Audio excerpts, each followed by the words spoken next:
نحمدہ ونصلی علی رسولہ الکریم اما بعد بسم اللہ الرحمن الرحیم اللہم صلی علی محمد وعلی آل محمد وبارک وسلم رب اشرح لی صدری ویسر لی امری واحلل عقدۃ من لسانی یفقہوا قولی واجعل لی وزیرا من اہلی آمین یا رب العالمین۔ ناظرین کرام السلام علیکم ورحمۃ اللہ وبرکاتہ۔ اللہ تعالیٰ سے دعا ہے کہ آپ جہاں کہیں بھی ہوں اللہ تعالیٰ آپ سب کو اپنے حفظ و امان میں اور عافیت اور سلامتی کے ساتھ رکھے۔ الحمدللہ مطالبات قرآن سیریز کے حوالے سے قرآن پاک کے منتخب مقامات کا مطالعہ کر رہے ہیں، اور آج اس حوالے سے ہمارا پروگرام ایپیسوڈ نمبر 12 ہے۔ اور آپ کے علم ہے کہ گزشتہ نشست میں ہم نے مطالبات قرآن سیریز کے پہلے حصے کے 5ویں درس کا آغاز کیا تھا، اور یہ 5واں درس مشتمل ہے سورہ حامیم السجدہ کی آیات 30 تا 36 پر۔ گزشتہ نشست میں ہم نے تمہیدی نکات آپ کے سامنے رکھے کہ کس طرح سورۃ العصر کے مضامین سورہ حامیم السجدہ کے اس درس میں آ رہے ہیں، اور ہم نے ایک آیت سورہ حامیم السجدہ کی آیت نمبر 30 کا مطالعہ آپ کے سامنے رکھا۔ رب کا مفہوم، استقامت کا مفہوم، ظاہری استقامت، باطنی استقامت، فرشتوں کا نزول، خوف اور غم سے نجات مل جانا، ان حوالوں سے تفصیلی کلام ہوا۔ آج انشاءاللہ جو بقیہ آیات ہیں اس درس کی سورہ حامیم السجدہ کی آیات 31 تا 36 کا مطالعہ انشاءاللہ آپ کے سامنے رکھیں گے۔ تو پہلا حصہ مطالبات قرآن سیریز کا اور اس کے 5ویں اور آخری درس کا مطالعہ آگے بڑھ رہا ہے۔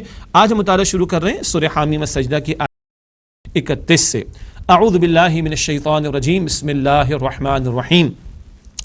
نحن اولیاؤکم فی الحیات الدنیا وفی الآخرۃ، ہم تمہارے دوست ہیں دنیا کی زندگی میں اور آخرت میں۔ وَلَكُمْ فِيهَا مَا تَشْتَهِي أَنفُسُكُمْ، اور تمہارے لیے اس جنت میں وہ سب ہوگا جو تمہارے جی چاہیں گے۔ وَلَكُمْ فِيهَا مَا تَدَّعُونَ، اور تمہارے لیے اس جنت میں وہ سب ہوگا جو تم مانگو گے۔ نُزُلًا مِّن غَفُورٍ رَحِيمٍ، ابتدائی مہمانی ہوگی غفور و رحیم کی طرف سے۔ یہ ترجمہ ہے سورہ حامیم السجدہ آیت نمبر 31 اور 32 کا، دونوں کا مطالعہ ہم یہ کے بعد دیگرے ایک ساتھ آپ کے سامنے رکھیں گے۔ آپ نے غور فرمایا جنت کی نعمتوں کا ذکر آ رہا ہے، آئیے اسی تشریح کے ساتھ بات کو آگے بڑھاتے ہیں۔ جنت کی نعمتوں کی اقسام ویسے تو اصلاً کیا ہیں وہ سمجھنا ممکن نہیں ہے، اشارتاً قرآن پاک میں احادیث مبارکہ میں ذکر آتا ہے، اس اشارے والے معاملات کی روشنی میں چند باتیں۔ جنت کی نعمتوں کی اقسام، پہلی بات نفسانی خواہشات کی تکمیل۔ ہمارے اندر کچھ بیسک نیڈز ہیں جو رکھ دی گئیں، اینیمل انسٹنکٹس ہیں جو رکھ دیے گئے، کھانا پینا ہر ایک کی ضرورت ہے، چنانچہ ذکر آیا ما تشتہی انفسکم، جو تمہارے جی چاہیں گے۔ آگے لکھا ہے ہم نے یہ نعمتیں بغیر طلب کی عطا کی جائیں گی، کھانا بھی ملے گا، پینا بھی ملے گا، سب کچھ ملے گا۔ یہ تو ہماری فطری خواہشات ہیں جو ہمارے اندر بلٹ ان ہیں، یہ تو بغیر طلب کیے ملیں گی، نمبر 1۔ نمبر 2، ذوق سے تعلق رکھنے والی نعمتیں، جیسے کہ لفظ ہے تدعون، جو تم پکارو گے، جو تم مانگو گے۔ اب ہر ایک کا ذوق الگ ہے، کھانے پینے کی بات کریں تو کسی کو فلاں مرچوں والا پسند، کسی کو کم مرچوں والا پسند، کسی کو سالن پسند، کسی کو کچھ اور، مزید بیان کرنے کی حاجت نہیں، ہم سب جانتے ہیں۔ تو اب ذوق ہر ایک کا الگ ہوتا ہے اور اس میں ہر ایک کی اپنی چوائس ہوتی ہے، چنانچہ طلب کرنے پر یہ نعمتیں فراہم کر دی جائیں گی۔ مشروبات تو ملیں گے، یہ تو بغیر طلب بھی کیے ملیں گے، مگر ہر ایک کی اپنی ایک چوائس ہوگی۔ کسی کو ایپل جوس پسند ہے، کسی کو مینگو جوس پسند ہے، کسی کو شیک پسند ہے، کسی کو لسی پسند ہے۔ ہر ایک کے ذوق کے مطابق طلب کرنے پر یہ نعمتیں عطا ہوں گی۔ تو کچھ ہمارے اندر بلٹ ان ہیں، بغیر طلب ملیں گی، کچھ ہمارا اپنا ذوق و شوق ہوتا ہے اس کے مطابق عطا ہوں گی، کچھ اور بھی ہیں، وہ نمبر 3 پر ہیں۔ ایسی نعمتیں جن کا تصور اس دنیا میں ناممکن ہے، چنانچہ سورہ قوف میں ذکر آتا ہے وَلَدَيْنَا مَزِيد، اللہ فرماتے ہیں ہمارے پاس تو مزید بھی ہے، ایسی نعمتیں جن کا تصور کرنا بھی ممکن نہیں ہے۔ آگے ہم نے لکھا ہے ان نعمتوں کا بیان اگلی آیت میں آ رہا ہے۔ تو کچھ تو ہمارے اندر بلٹ ان ہر ایک کی ضرورت، کھانا پینا وغیرہ، اور کچھ ہمارے ذوق کی تسکین کا سامان وہ طلب کرنے پر عطا ہوگا، اور کچھ وہ ہے جو رب کائنات نے تیار کر رکھا ہے جس کا ہم تصور بھی نہیں کر سکتے، اس کا کچھ اشارہ اگلی آیت میں آیا چاہتا ہے۔ نزولا من غفور الرحیم، غفور الرحیم کی طرف سے وہ مہمانی ہوگی۔ آئیے اس پر بھی کلام کر لیتے ہیں۔ اللہ کی طرف سے مہمانی، آیت نمبر 32 میں اس کا ذکر آیا ہے۔ پہلے ایک لفظ اور سمجھتے ہیں، پھر نزول کے لفظ کو ہم سمجھیں گے۔ عربی کا ایک لفظ ہے نزیل، نزیل کہتے ہیں وہ مہمان جو ابھی ابھی سواری سے اترا ہو، جیسے ہمارے گھر میں مہمان آتے ہیں تو جیسے ہی مہمان پہنچتا ہے تو فوراً کچھ ٹھنڈا گرم پیش کرتے ہیں نا، موسم کی کیفیت کے مطابق فوراً جو پیش کرتے ہیں وہ اس کو نزول کہا جاتا ہے، وہ آگے آ رہا ہے۔ نزیل کے لفظ کو پہلے ہم نے جانا، نزیل وہ مہمان جو ابھی ابھی سواری سے اترا ہو اس کو کہا جاتا ہے۔ نزول کا لفظ آیت کریمہ میں آیا نزولا من غفور الرحیم۔ اب نزول کیا ہے؟ ابتدائی نعمتیں جو مہمان کی خدمت میں پیش کی جاتی ہیں، فوراً جو پیش کرتے ہیں، جس کو ہم اپنی زبان میں ٹھنڈا گرم کہتے ہیں، ویلکم ڈرنک بھی کہا جاتا ہے، پتہ نہیں کیا کچھ اب تو اور الفاظ آ گئے، فوراً جو پیش کرتے ہیں وہ تو ہے نزول۔ اور اصل ضیافت، اصل جو ہم مہمانی کرتے ہیں، میزبانی کا حق ادا کرنے کی کوشش کرتے ہیں، وہ ضیافت بعد میں ہوتی ہے۔ چنانچہ آگے لکھا ہے اصل ضیافت جس کا اہتمام بعد میں کیا جاتا ہے وہ بعد کی بات ہوتی ہے۔ تو نزیل وہ مہمان جو ابھی ابھی پہنچا، سوار اترا ابھی ابھی سواری سے، نزول جو مہمان کی خدمت میں فوراً ہم پیش کرتے ہیں، اور پھر بعد میں ضیافت کا اصل معاملہ ہوتا ہے۔ اب ایک ارشاد نبوی صلی اللہ علیہ وسلم پیش خدمت ہے۔ نبی اکرم علیہ السلام کا فرمان مبارک، اور یہ حدیث قدسی ہے۔ قال اللہ تعالی اعدت لعبادی الصالحین ما لا عین رأت ولا اذن سمعت ولا خطر علی قلب بشر۔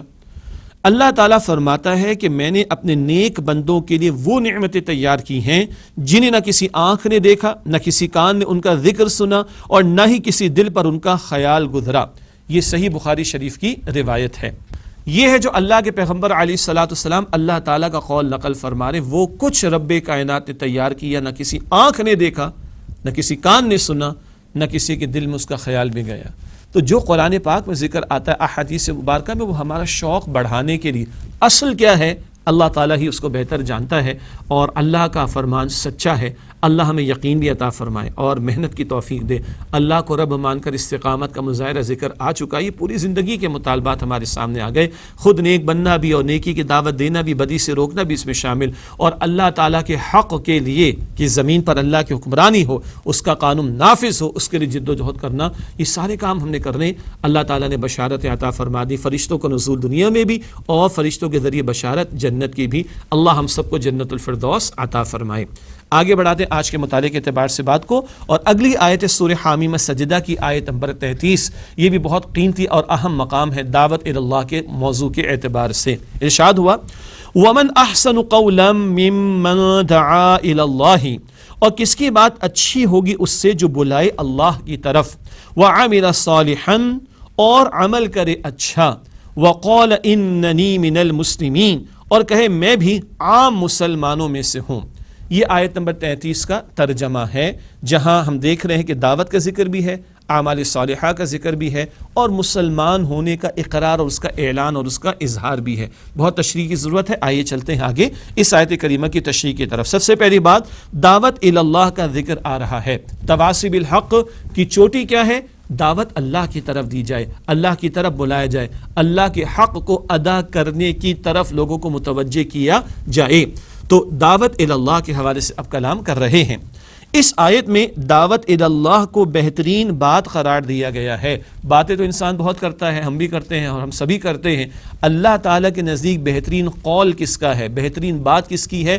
وہ جو اللہ تعالیٰ کی طرف دعوت دے، اس بات کو بہترین قول اور بہترین بات قرار دیا جا رہا ہے۔ اگلا نقطہ، انسان کی قوت بیان کا سب سے اچھا مصرف دعوت اللہ۔ اللہ نے انسان کو بہت ساری صلاحیتیں دی، دیکھنے کی بھی، سننے کی بھی، مگر بولنے کی صلاحیت کو اللہ نے خاص نمایاں فرمایا۔ اس قوت بیان، اس بولنے کی صلاحیت کا بہترین استعمال کیا ہے؟ اللہ تعالیٰ کی کتاب کی طرف متوجہ کرنا، اللہ تعالیٰ کی ذات کی طرف لوگوں کو متوجہ کرنا۔ سورۃ الرحمن کی پہلی 4 آیات اور 4 چوٹی کی باتیں وہاں پر ذکر کی گئیں۔ الرحمن، اس کا ترجمہ سب سے بڑھ کر رحم فرمانے والا، مسلسل رحم فرمانے والا اللہ۔ علم القرآن، اس نے قرآن حکیم کی تعلیم دی۔ خلق الانسان، اس نے انسان کو بنایا۔ علمہ البیان، اس سے بیان کی صلاحیت دی۔ تمام پیاری صفات اللہ کی، تمام پیارے نام اللہ کے، مگر سب سے زیادہ ہمیں صفت رحمت کی ضرورت، وہ الرحمن۔ علم القرآن، سارے علوم اللہ نے سکھائے، ہر طرح کا علم اللہ نے عطا فرمایا، لیکن سب سے بہترین علم وہ قرآن کا علم ہے۔ خلق الانسان، انسان کو اس نے بنایا۔ ساری مخلوقات کو اللہ نے بنایا، مگر بہترین مخلوق وہ انسان ہے۔ علمہ البیان، انسان کو بولنے کی صلاحیت دی، دیکھنے کی بھی تو دی، سننے کی بھی تو دی، لیکن انسان کی صلاحیتوں میں سے بہترین صلاحیت بیان کی صلاحیت۔ تو اب ان 4 آیات کا حاصل کیا ہے؟ ہمارے استاد ڈاکٹر اسرار احمد صاحب رحمۃ اللہ علیہ نے بڑی پیاری وضاحت فرمائی اس کی کہ وہ اللہ جس نے اپنی صفت رحمان کے طفیل بہترین مخلوق یعنی انسان کو بہترین علم یعنی قرآن حکیم عطا فرمایا، اس انسان کو چاہیے کہ اپنی بہترین صلاحیتیں قرآن حکیم کے سیکھنے اور سکھانے کے لیے استعمال کرے۔ یہی بات نبی اکرم صلی اللہ علیہ وسلم نے بیان فرمائی، صحیح بخاری شریف کی روایت ہے، خیرکم من تعلم القرآن وعلمہ، تم میں سے بہترین وہ لوگ ہیں جو قرآن حکیم سیکھیں اور دوسروں کو سکھائیں۔ اللہ تعالی ہمیں ایسے ہی لوگوں میں شامل فرمائے۔ تو بہترین بات کیا ہے؟ اللہ تعالیٰ کی طرف دعوت دینا، اور انسان کی قوت بیان، انسان کو یہ بہترین صلاحیت عطا کی گئی، اس کا بہترین استعمال بھی کیا ہے کہ اللہ تعالیٰ کی اس عطا کردہ صلاحیت کو قرآن پاک کے سیکھنے، سکھانے اور دعوت اللہ کے لیے استعمال کیا جائے۔ اب اگلا نقطہ ہے کہ یہ قوت بیان جو انسانوں کے پاس ہے، اس کے استعمالات مختلف نوعیت کے ہیں، منفی بھی ہوتے ہیں، غلط بھی ہوتے ہیں، اور مثبت بھی ہوتے ہیں، پازیٹیو بھی ہوتے ہیں۔ آئیے تھوڑا سا جائزہ لیتے ہیں۔ منفی استعمال، مجلسی برائیاں جیسے غیبت کرنا، عام سی بات ہے ہمارے، لیکن بہت بڑا گناہ ہے۔ ذاتی مفادات کے لیے جیسے جھوٹے مقدمات کی وکالت کرنا، بڑے بڑے جھوٹے مقدمے لڑ کر جو ہے وہ کروڑوں روپے کمانے والے وکلا بھی تو موجود ہیں، اچھے بھی ہیں، مگر بہت سارے ایسے بھی ہیں کہ جو حرام کما رہے ہیں، لیکن زبان کا ہی تو استعمال ہوتا ہے، لیکن غلط ہے۔ نمبر 3، اجتماعیت میں تخریب کے لیے جیسے افواہیں پھیلانا، عوام کے اندر افواہیں پھیلا کر انتشار پیدا کرنا، کوئی پارٹی ہے، کوئی جماعت، اس کے اندر انتشار پھیلانے کے لیے بری غلط باتوں کو بیان کرنا، افواہوں کو پھیلانا، یہ بھی زبان کا منفی استعمال ہے۔ نمبر 4، شر کی دعوت جیسے وطنی، لسانی یا نسلی عصبیت کی دعوت دینا اور عصبیتوں کو ابھار کر لڑانے کی کوشش کرنا، یہ بھی زبان کے استعمال ہیں جو کہ منفی ہیں۔ گانوں اور ڈراموں، فلموں کے ذریعے بے حیائی کی دعوت دینا، بے حیائی کو پھیلانا، یہ بھی زبان کا استعمال ہے، اللہ تعالیٰ محفوظ رکھے۔ تو یہ تو منفی استعمالات، بس مزید اس پر کلام نہیں کرنا۔ مثبت استعمالات، مثبت استعمال، پازیٹیو یوسیج کیا ہے؟ پیشے کے طور پر جیسے اساتذہ کا مفید علوم کے لیے درس و تدریس کرنا، زبان استعمال ہوتی ہے نا، اسکول میں کوئی پڑھا رہا ہے، کالج میں پڑھا رہا ہے، یونیورسٹی میں پڑھا رہا ہے، مفید علوم کی تعلیم دے رہا ہے، بہت اچھی بات ہے، یہ مثبت پہلو ہے، زبان کے پازیٹیو استعمالات میں سے ہے۔ اسی طرح خیر کی دعوت جیسے خدمت خلق کی طرف متوجہ کرنا، کوئی زلزلہ آ گیا، طوفان آ گیا، بارش آ گئی، بھائی لوگوں کی مدد کرو، فلاں بھوکا ہے اس کی مدد کرو، یہ بھی زبان کا استعمال ہے، یہ بھی خیر کی انویٹیشن ہے، خدمت خلق کی انویٹیشن ہے، اچھی بات ہے، یہ مثبت استعمال ہے۔ اعلیٰ ترین کام کیا ہے؟ اس زبان کا مثبت ترین، اعلیٰ ترین استعمال کیا ہوگا؟ وہ ہے دعوت اللہ۔ اور دعوت اللہ کا مطلب کیا ہے؟ یعنی کسی فرقے یا مسلک کی طرف نہیں، بلکہ توحید اور ہر سطح پر اللہ کی بندگی کی دعوت دینا، مسلک و فرقوں سے بالا تر ہو کر توحید کی دعوت دینا، پورے کے پورے دین کی دعوت دینا، اللہ کی طرف متوجہ کرنا، اللہ کی بندگی کی طرف لانے کے لیے دعوت دینا، یہ اس زبان کا اعلیٰ ترین اور بہترین استعمال ہے۔ اللہ تعالیٰ مجھے اور آپ کو ہم سب کو اس کی توفیق عطا فرمائے۔ ناظرین کرام، وقفہ لیتے ہیں، اس کے بعد اس سلسلہ کلام جاری رہے گا، اور انشاءاللہ اس آیت کریمہ میں دعوت اللہ کے حوالے سے چند اور باتیں آپ کے سامنے انشاءاللہ رکھیں گے۔ ملاقات ہوتی ہے ایک وقفے کے بعد۔ السلام علیکم ورحمۃ اللہ وبرکاتہ۔ السلام علیکم ورحمۃ اللہ وبرکاتہ۔ ناظرین کرام، پروگرام میں آپ کو خوش آمدید کہتے ہیں۔ مطالبات قرآن سیریز کا سلسلہ جاری، اور سورہ حامیم السجدہ کے درس کا مطالعہ کر رہے ہیں۔ آیت نمبر 33 اس وقت زیر مطالعہ ہے، اور اس پر ہم نے کلام کیا اس حوالے سے کہ ہماری اس زبان کا بہترین استعمال کیا ہے؟ وہ ہے دعوت اللہ، اللہ تعالیٰ کی طرف لوگوں کو بلانا۔ یہ تواصی بالحق کی چوٹی بھی ہے، اور اللہ کی عطا کردہ صلاحیتوں کا بہترین استعمال کیا ہے، اور بالخصوص زبان کا بہترین استعمال کیا ہے؟ لوگوں کو اللہ کی طرف بلانا، فرقوں اور مسلکوں سے بالاتر ہو کر توحید خالص کی دعوت، پورے کے پورے دین کی دعوت، اللہ تعالیٰ کی بندگی کی طرف بلانا، اس کی طرف توجہ کی گئی۔ اگلی بات اس آیت کی تشریح میں چلتے ہیں آگے۔ دعوت اللہ کے حوالے سے اہم نکات، بہت اہم ہماری دینی ذمہ داری، اکیلے نیک بن جانا کافی نہیں، سورہ عصر میں بھی پڑھ چکے، ایمان بھی ضروری، اعمال صالحہ بھی ضروری، لیکن تواصی بالحق بھی لازم اور تواصی بالصبر بھی ضروری۔ تو یہ ہماری دینی ذمہ داریوں میں شامل ہے کہ اللہ کی طرف ہم دعوت دیں۔ اس موضوع کے حوالے سے چند اہم نکات۔ تواصی بالحق کا نقطہ عروج، بات پہلے بھی آ چکی، حق کی بات کرو، کسی نے کسی کے پیسے چھین لیے، بھائی جس مظلوم کے پیسے چھینے گئے اس کے حق کا مطالبہ کرو، بھائی اس کے پیسے واپس کرو، بالکل صحیح ہے۔ اور کسی کا کوئی حق بنتا ہے، اولاد نافرمان ہے، تمہیں شرم نہیں آتی، ماں باپ کا حق ادا کرنا چاہیے، بالکل صحیح بات ہے۔ رشتہ دار کے ساتھ قطع تعلق کی ہے، رشتہ دار کے ساتھ ظلم کیا، تم نے بڑا ظلم کیا، اس کا حق ادا نہ کیا، بالکل ٹھیک بات ہے۔ سب سے بڑا حق کس کا ہے؟ اللہ کا، اس کی عبادت نہیں ہو رہی، اس کے احکامات کو توڑا جا رہا ہے، اس کی نافرمانی کی جا رہی، اس کے مقابلے میں اپنی باتیں کی جا رہی، اس کے قانون کے مقابلے میں اپنے قانون چلائے جا رہے، ظلم نہیں ہو رہا، یہ سب سے بڑا ظلم ہے۔ اللہ اکبر، اس کے ساتھ شرک کیا جا رہا ہے، اس کا کفر کیا جا رہا ہے، سرکشی کی جا رہی۔ اب حق کی چوٹی کیا ہے بیان کے اعتبار سے؟ اللہ کی طرف لوگوں کو بلایا جائے، یہ باتیں پہلے بھی آ چکی۔ اگلا نقطہ دعوت اللہ کی اہمیت کے اعتبار سے، مقصد امت، سورہ آل عمران آیت نمبر 110۔ یہ امت مسلمہ نبی اکرم علیہ السلام کی امت کو کس کام کے لیے کھڑا کیا گیا؟ سورہ آل عمران آیت نمبر 110 میں ارشاد ہوا، کنتم خیر امۃ اخرجت للناس تأمرون بالمعروف وتنہون عن المنکر وتؤمنون باللہ۔ سورہ آل عمران آیت نمبر 110۔ مسلمانوں تم بہترین جماعت ہو جو لوگوں کی رہنمائی کے لیے پیدا کی گئی ہے، تم بھلائی کا حکم دیتے ہو اور برائی سے روکتے ہو اور اللہ پر ایمان رکھتے ہو۔ یہ ہے جس کام کے لیے امت کو کھڑا کیا گیا۔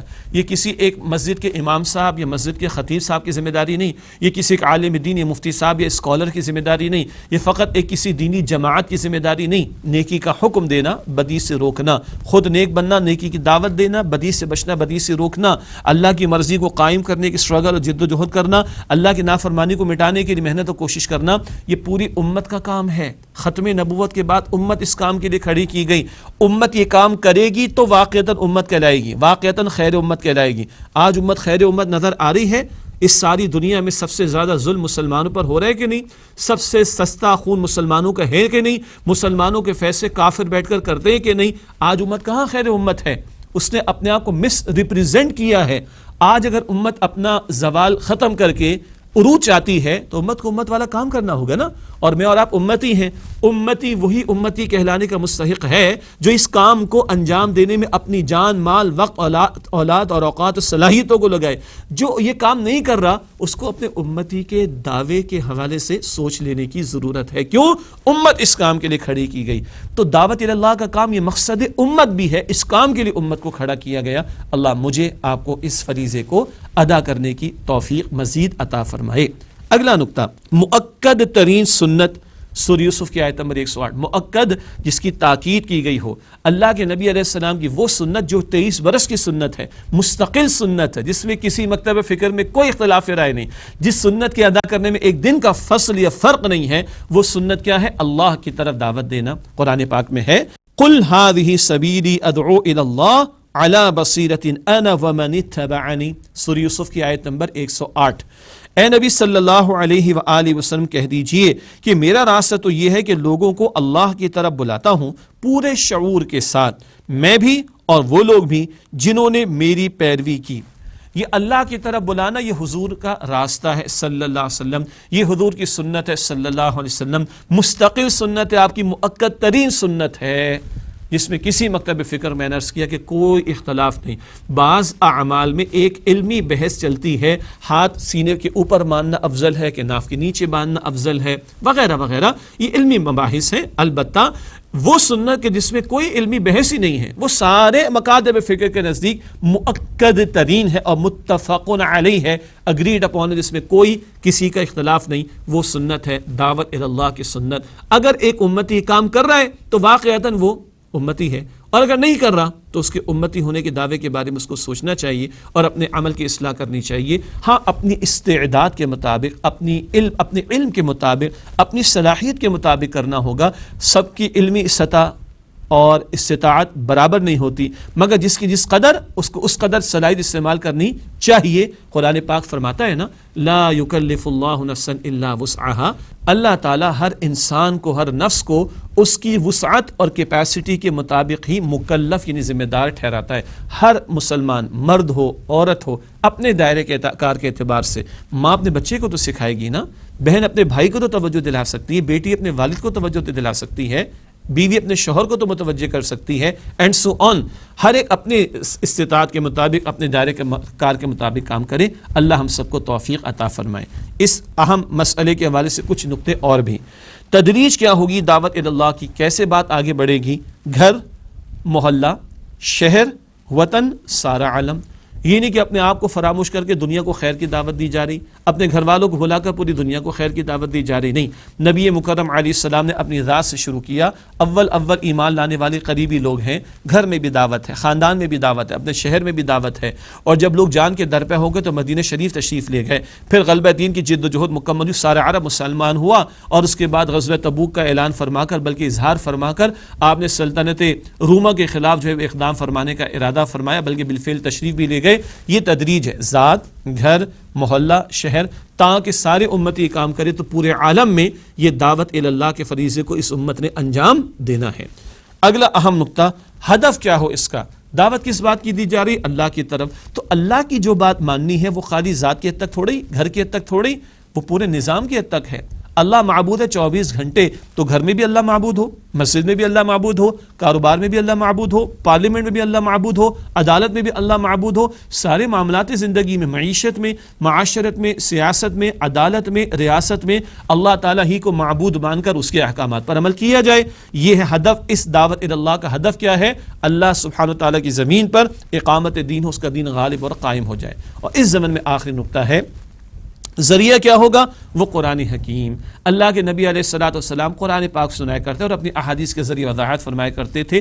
اولین ذریعہ دعوت الہی کا، دعوت اللہ کا، وہ ہے قرآن حکیم۔ یتلو علیہم آیات، حضور قرآن پاک کی آیات تلاوت کرتے تھے، اور آپ صلی اللہ علیہ وسلم کو فرمایا گیا سورہ قوف کے آخر میں فذکر بالقرآن من یخاف وعید، اس قرآن کے ذریعے تذکیر فرمائی اس کو جو اللہ کی وعید اور ڈراوے سے ڈرتا ہو۔ تو بہرحال یہ بہت سارے نقطے آ گئے۔ دعوت اللہ کیا ہے؟ یہ تواصی بالحق کا نقطہ عروج بھی ہے۔ دعوت اللہ کیا ہے؟ یہ مقصد امت مسلمہ بھی ہے۔ دعوت اللہ کیا ہے؟ یہ نبی پاک علیہ السلام کی 23 برس کی سنت ہے۔ دعوت اللہ کی تدریج کیا ہوگی؟ ذات، گھر، محلہ، شہر، وطن، تاکہ سارا عالم۔ دعوت اللہ کے لیے ہدف کیا ہوگا؟ اقامت دین، کل زمین پر اللہ کا دین غالب اور قائم ہو، یہاں تک کے لیے ہم نے دعوت اور محنت کرنی ہے، اور اس کا اولین ذریعہ خود قرآن حکیم ہے۔ آیت کریمہ میں دعوت کے بعد عمل کا ذکر بھی آیا، محض دعوت دینا کافی نہیں، عمل کا ثبوت پیش کرنا بھی ضروری ہے۔ چنانچہ اگلا ذکر ہے عمل صالح کے حوالے سے، سورہ عصر سے بات چلی آئی ہے، البتہ یہاں دعوت اور عمل کا جو لازمی تقاضا ہے اور آپس کا ربط ہے، اس کے تعلق سے کلام کیا جا رہا ہے۔ البتہ یہاں جو کلام کیا جا رہا ہے وہ کیا ہے بھلا؟ وہ ہے دعوت اور عمل صالح کا آپس کا تعلق۔ داعی، دعوت دینے والا، اس کا عمل بھی تو اس کی دعوت کا اظہار کرے، اس پر ہم کلام کر رہے ہیں۔ اس حوالے سے چند باتیں۔ عمل دعوت کا لازمی تقاضا ہے۔ سورہ صف آیت نمبر 2 اور 3 میں ایمان والوں کو جھنجھوڑا گیا ہے، قول کچھ اور ہو، عمل اس کے خلاف ہو، قول کچھ ہو، عمل کچھ ہو، اللہ تعالیٰ کو یہ بات پسند نہیں بلکہ ناراض کر دینے والی ہے یہ بات۔ چنانچہ سورۃ الصف کی آیت نمبر 2 اور 3 میں ذکر آیا، یا ایھا الذین آمنوا لم تقولون ما لا تفعلون کبر مقتا عند اللہ ان تقولوا ما لا تفعلون، اے لوگو جو ایمان لائے ہو ایسی بات کیوں کہتے ہو جو کرتے نہیں ہو، اللہ کو یہ سخت ناپسند ہے کہ تم ایسی بات کہو جو کرتے نہیں۔ تو کیا جھنجھوڑا جا رہا ہے؟ قول کچھ اور عمل کچھ اور، یہ نہیں ہونا چاہیے۔ قول اور فعل میں تضاد نہیں ہونا چاہیے۔ ایک داعی دین کو اپنے عمل کی بھی اصلاح مستقل کرتے رہنا چاہیے۔ البتہ اس حوالے سے چند اہم نقطے اور بھی ہیں۔ اگلا نقطہ، تکمیل عمل تک دعوت کے کام کو مؤخر کرنا درست نہیں۔ یہ نہیں کہ میں 100% پکا نیک ہو جاؤں پھر میں دعوت کا کام کروں گا، یہ ہو ہی نہیں سکتا بھائی۔ ہم سارے کے سارے گناہ گار ہیں۔ معصومیت اور خطاؤں سے پاک ہونے کا معاملہ انبیاء کے ساتھ تو وہ معاملہ ختم ہو گیا، وہ دروازہ بند ہو گیا نبوت والا۔ ہم میں سے ہر ایک خطا کار ہے، تو یہ نہیں کہ 100% نیک ہو جاؤں پھر دعوت کا کام شروع کروں گا، نہیں، دعوت کا کام چلے گا اور میرا عمل بھی درست کرتا رہوں گا۔ یہ سائیڈ بائی سائیڈ دونوں چیزیں ہمیں لے کر چلنی ہیں، ورنہ 100% تو کوئی پاک نہیں ہو سکتا، خطا کا امکان ہمیشہ رہے گا۔ اگلا نقطہ، دعوت بھی عمل میں اصلاح پیدا کرتی ہے۔ ایک آدمی کھڑا ہو کر لوگوں کو محلے میں دعوت دینا شروع کرے نا تو لوگ بھی چیک کریں گے نماز میں آ رہا ہے کہ نہیں۔ ایک لوگوں کو دعوت دینے کے لیے کھڑا ہو گیا، اب لوگ اس کے کردار کو چیک کریں گے بڑی مائنیوٹ ڈیٹیلز کے ساتھ، کیمرے لگا کر، مائکروسکوپ لگا کر، ذرا کو نقطہ نظر آئے گا، او میاں دنیا کو دعوت دیتے ہو، خود کو تو دیکھ لو ذرا۔ تو اس سے فائدہ کس کا ہے؟ تو کڑوی اور مشکل بات، فائدہ بندے کا جو دعوت دے رہا ہے کہ یہ دعوت کا عمل خود اس کے عمل کی اصلاح کا ذریعہ بنے گا۔ اگلی بات، دعوت بلا عمل کے بھی محدود اثرات ہوتے ہیں۔ ایک بندہ دعوت دے رہا ہے، شاید اس کا اپنا عمل اتنا اچھا نہ ہو مگر اس کے بھی کچھ محدود اثرات ہوتے ہیں۔ کوئی فکر کرنے والا، غور کرنے والا قول کو، اس بات کو سمجھ لے گا تو شاید عمل پر آ جائے گا۔ سیدنا علی رضی اللہ تعالیٰ عنہ کا بڑا پیارا قول ہے، یہ دیکھو کیا کہا جا رہا ہے، یہ نہ دیکھو کون کہہ رہا ہے۔ بات دیکھو، اگر بات قیمتی ہے تو اس کو لے لیا جائے۔ تو اگر ایک شخص کے عمل میں کمزوری بھی ہوگی اور دعوت کا عمل جاری ہے تو وہ دوسرا سمجھ لے گا، پا لے گا، کچھ سیکھ لے گا، کچھ لے لے گا اس سے۔ البتہ داعی کو اپنے عمل کی اصلاح کی طرف بھی متوجہ رہنا چاہیے۔ اس ضمن میں آخری بات جو آیت کریمہ میں آئی تھی وہ کیا ہے؟ وَقَالَ إِنَّنِي مِنَ الْمُسْلِمِينَ، اور وہ کہے کہ میں مسلمانوں میں سے ہوں۔ بڑا پیارا جملہ، دعوت کا ذکر آ گیا، عمل کا بیان آ گیا۔ اب کیا ہے؟ دعوت دینے والا کہے میں بھی عام مسلمانوں میں سے ہوں۔ بہت پیاری بات ہے، اس کے بھی چند پہلو ہیں۔ پہلا نقطہ، مخالفانہ ماحول میں کلمہ عزیمت، ماحول میں نافرمانی ہے، ماحول میں بگاڑ ہے، ماحول میں سرکشی ہے، اس مخالفانہ ماحول میں وہ عزیمت کا کلمہ بلند کر رہا ہے، اللہ کی فرما برداری کا اعلان کر رہا ہے۔ میں تو مسلمانوں میں سے ہوں، میں فرما برداری کروں گا بھائی، میں نافرمانی نہیں کر سکتا۔ اس مخالفانہ ماحول میں یہ عزیمت کا کلمہ ہے جو وہ بیان کر رہا ہے۔ ایک یہ پہلو۔ دوسرا پہلو، کلمہ تواضع و انکساری۔ تواضع کہتے ہیں عاجزی کو، انکساری بھی عاجزی کو کہتے ہیں، اپنے آپ کی بھڑکیاں نہ مارنا، کچھ سمجھنا نہیں، عاجزی انکساری۔ تکبر پیدا کرنے کے شیطانی حملے سے حفاظت۔ کیا مطلب؟ میں مسلمانوں میں سے ہوں، بھائی میں بھی مسلمان ہوں، تم بھی مسلمان ہو، میں بھی مسلمان۔ اگر یہ مسلمانوں کے معاشرے میں بات ہو رہی، اپنے آپ کو کوئی شے دیگر نہ سمجھے، چار کتابیں پڑھ کے کچھ علم حاصل ہو جائے تو اپنے آپ کو کچھ اونچا سمجھنا، دوسروں کو کمتر حقیر گھٹیا سمجھنا، یہ تکبر تو مروا دے گا انسان کو۔ نہ، میں بھی مسلمانوں میں سے ہوں، ہم سب مل کر اللہ کے بندے، ہم سب اللہ کے بندے ہیں، ہم سب کو اللہ کی بندگی کرنی۔ میں تمہیں کچھ شے دیگر نہیں سمجھ رہا، یا اپنے آپ کو شے دیگر سمجھ کر، کچھ اور سمجھ کر تمہیں گھٹیا نہیں سمجھ رہا، میں بھی مسلمان ہوں۔ یہ عاجزی انکساری کا اعلان بھی۔ اور اگلا اور آخری نقطہ اس ضمن میں ہے، فرقہ وارانہ تقسیم سے اعلان برات۔ کیا مطلب؟ معاشرے کے اندر آج مسلکوں کی بنیاد پر، فرقوں کی بنیاد پر باتیں چلتی ہیں۔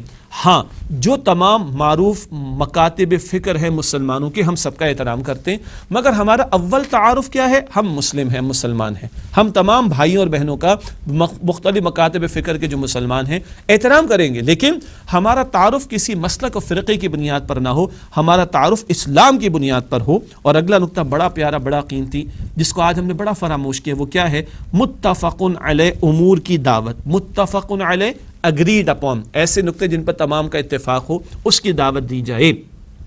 یہ تین باتیں آئیں۔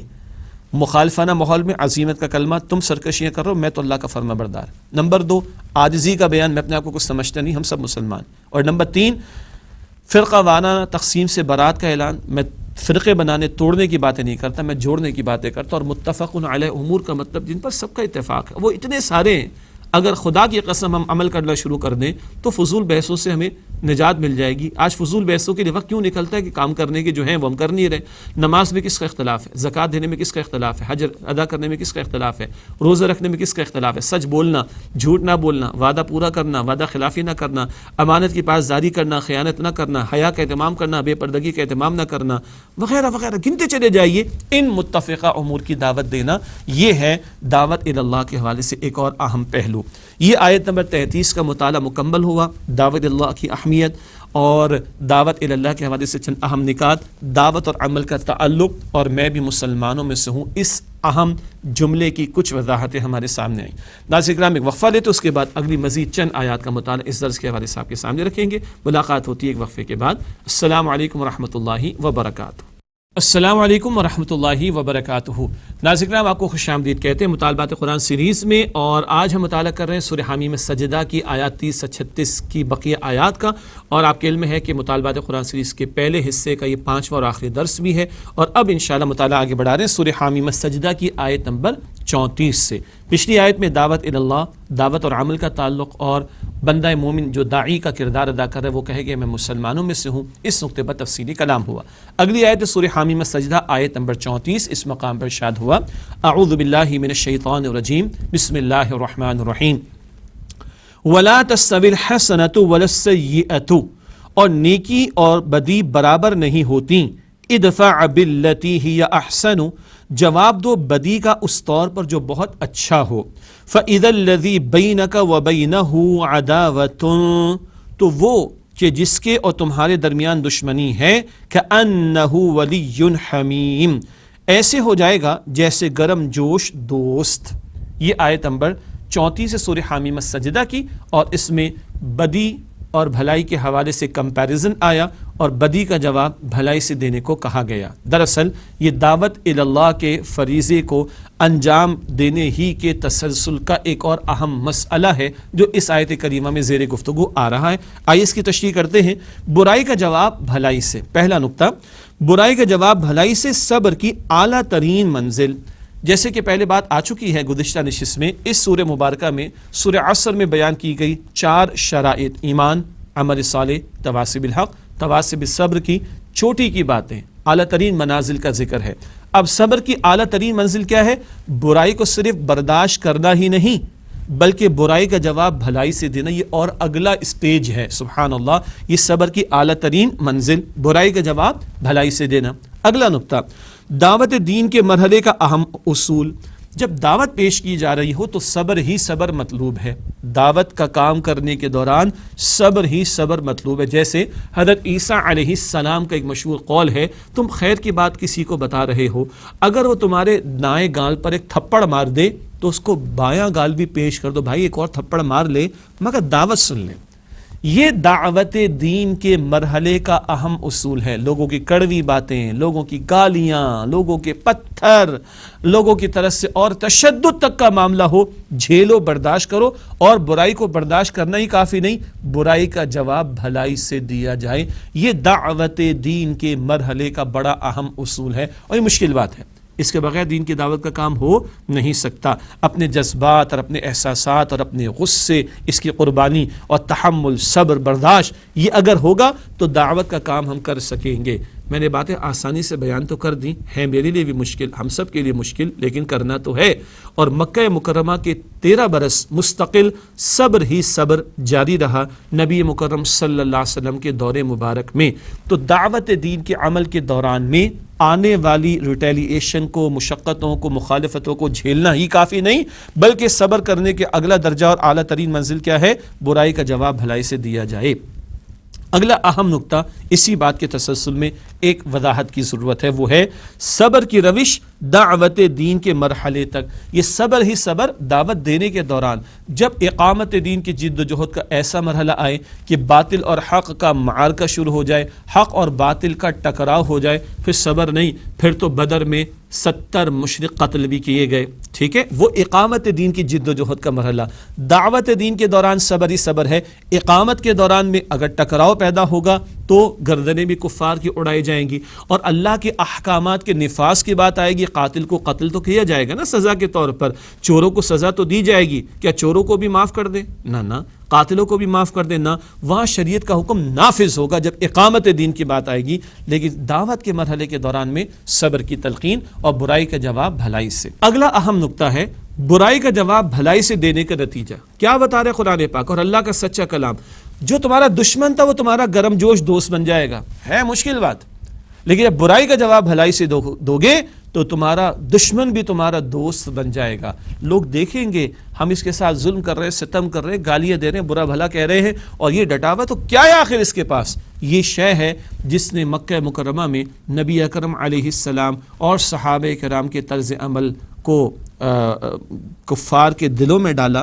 اور جب فتح مکہ کا معاملہ ہوا، بغیر جنگ کے سارے عرب مسلمان ہو گیا. کردار وہ دیکھ چکے تھے. تو برائی کا جواب بھلائی سے دیا جانا ہے مشکل بات، لیکن اس کا نتیجہ کیا ہوگا؟ تمہارا دشمن بھی تمہارا گرم جوش دوست بن جائے گا. یہ ہے جو اللہ کا کلام ہمیں بتا رہا ہے. اگلی آیت ہے سورہ حامیم السجدہ کی آیت نمبر 35. بتایا جا رہا ہے یہ جو پچھلی بات آئی نا، برائی کا جواب بھلائی سے دینا آسان کام نہیں ہے. کون کریں گے؟ ارشاد ہوا آیت نمبر 35 میں، وَمَا يُلَقَّاهَا إِلَّا الَّذِينَ صَبَرُوا، اور نہیں ملتی یہ سعادت مگر ان کو جنہوں نے صبر کیا. وَمَا يُلَقَّاهَا إِلَّا ذُو حَظٍّ عَظِيمٍ، اور نہیں ملتی یہ سعادت مگر ان کو جو بڑے نصیب والے ہیں. اللہ اکبر.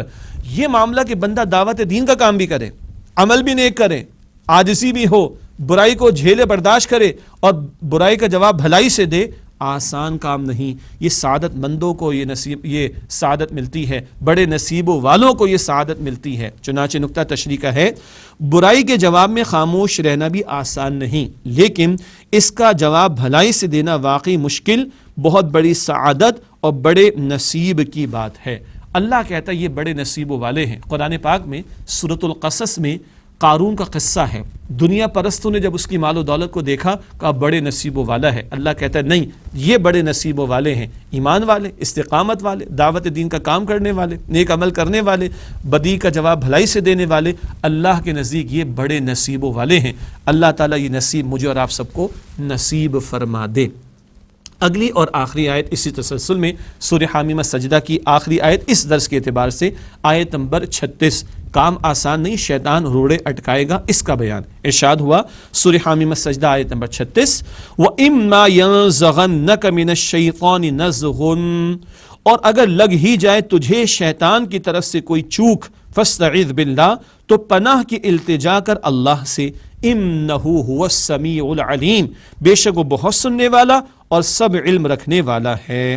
یہ ہم سے خطاب ہو رہا ہے، جو دعوت دین کا کام کرنا چاہتا اس کو شیطان کے حوالے سے متنبہ کیا جا رہا ہے، وارننگ دی جا رہی ہے۔ تشریح کرتے ہیں، شیطان کے حملے سے کوئی محفوظ نہیں، اور اللہ سے قربت کے اعلیٰ سے اعلیٰ مقام پر پہنچ کر بھی اس کا خطرہ برقرار رہتا ہے، لہذا اللہ کی پناہ میں آنے کے لیے خصوصی دعا کی تلقین کی گئی ہے۔ کیا خیال ہے؟ شیطان خوش ہوگا دعوت دین کا کام چلے؟ شیطان خوش ہوگا داعی دین کا کردار بھی اچھا ہو؟ شیطان خوش ہوگا کہ لوگ اللہ کی بات سننے پر آمادہ ہوں؟ شیطان خوش ہوگا کہ داعی دین کا کردار اتنا عمدہ ہو کہ بدی کا جواب بھلائی سے دے کر لوگوں کے دلوں کو جیت لے اور ان کو اللہ کی طرف لے آئے؟ شیطان خوش ہوگا؟ شیطان تو روڑے اٹکائے گا، اس نے تمہیں گالیاں دی، تم نے چوڑیاں پہن رکھی ہے، تم نے اس کا پیسہ کھایا ہوا ہے، تم کسی سے کم ہو، تمہیں ہمت نہیں ہے۔ نہ، شیطان کے اس حملے سے چوکنا رہنے کے لیے توجہ دلائی گئی، اور ہم اپنے بل بوتے پر شیطان کا مقابلہ نہیں کر سکتے، تو شیطان کا خالق بھی کون ہے؟ اللہ۔ اس اللہ سے التجا کرے، اللہ تو ہی بچا لے، میرے بس میں تو نہیں ہے۔ تو اللہ کی پناہ لینے اور اللہ کی پناہ کی التجا کرنے کی تلقین کی گئی۔ اس حوالے سے ایک بڑا پیارا مقام ہے، بڑی پیاری دعا سکھائی گئی سورہ مومنون میں بھی، اسی حوالے سے دعا سکھائی گئی، وَقُلْ رَبِّ أَعُوذُ بِكَ مِنْ هَمَزَاتِ الشَّيَاطِينِ وَأَعُوذُ بِكَ رَبِّ أَنْ يَحْضُرُونَ۔ المؤمنون کی آیات 97 اور 98، بڑی پیاری دعا۔ اور اے نبی صلی اللہ علیہ وآلہ وسلم یہ دعا کیجئے کہ اے اللہ، میں شیطانوں کے وسوسوں سے تیری پناہ مانگتا ہوں، اور اے اللہ اس سے بھی تیری پناہ مانگتا ہوں کہ وہ میرے پاس موجود ہوں۔ اور نبی اکرم علیہ السلام کے ذریعے امت کو تعلیم کی گئی کہ ہم یوں اللہ کے حضور التجا کرے، دعا کریں شیاطین کے حملوں سے بچنے کے لیے۔ تو دعوت کے کام میں بڑی قیمتی باتیں اور بھی آ گئیں، عمل بھی نیک ہو اور عاجزین کے ساری بھی ہو، بدی کو برداشت کرنا ہی کافی نہیں، بدی کا جواب بھلائی سے دیا جائے، تمہارا دشمن بھی دوست بن جائے گا۔ اس راہ میں شیطان روڑے اٹکا کر تمہیں روکنے کی کوشش کرے گا، تو اللہ تعالیٰ سے پناہ کی التجا کرو، یہ ہمیں سکھایا گیا۔ الحمدللہ ناظرین کرام، آج کا درس بھی مکمل ہوا، اور ہماری ترتیب کے مطابق مطالبات قرآن سیریز کے 6 حصوں میں سے پہلے حصے کا یہ 5واں درس مکمل ہوا۔ پہلے حصے میں جامع اسباق تھے، اور سورہ عصر سے بات شروع ہوئی۔ تمام دروس میں سورہ عصر میں آنے والی 4 باتوں، ایمان، عمل صالح، تواصی بالحق، تواصی بالصبر کا ذکر آیا۔ آئندہ سے انشاءاللہ ہم دوسرے حصے کا مطالعہ کریں گے، اور دوسرے حصے میں بھی انشاءاللہ 5 دروس ہوں گے، اور وہ ایمان کی مزید تفصیلات کا بیان ہوگا۔ آئندہ ہر حصہ ایک شرط کی تفصیلات پر مشتمل ہوگا۔ اگلا حصہ نمبر 2 ہوگا مطالبات قرآن سیریز کے مطالعے کے اعتبار سے، جس میں ہم ایمان کے موضوع پر تفصیلات آپ کے سامنے رکھیں گے۔ آج اسی پر اکتفا کرتے ہیں اور آپ سے اجازت چاہتے ہیں۔ اللہ تعالی ہم سب کو قرآن پاک سے مزید محبت اور تعلق کی مضبوطی عطا فرمائے، آمین یا رب العالمین۔ وآخر دعوانا ان الحمد للہ رب العالمین، والسلام علیکم ورحمۃ اللہ وبرکاتہ۔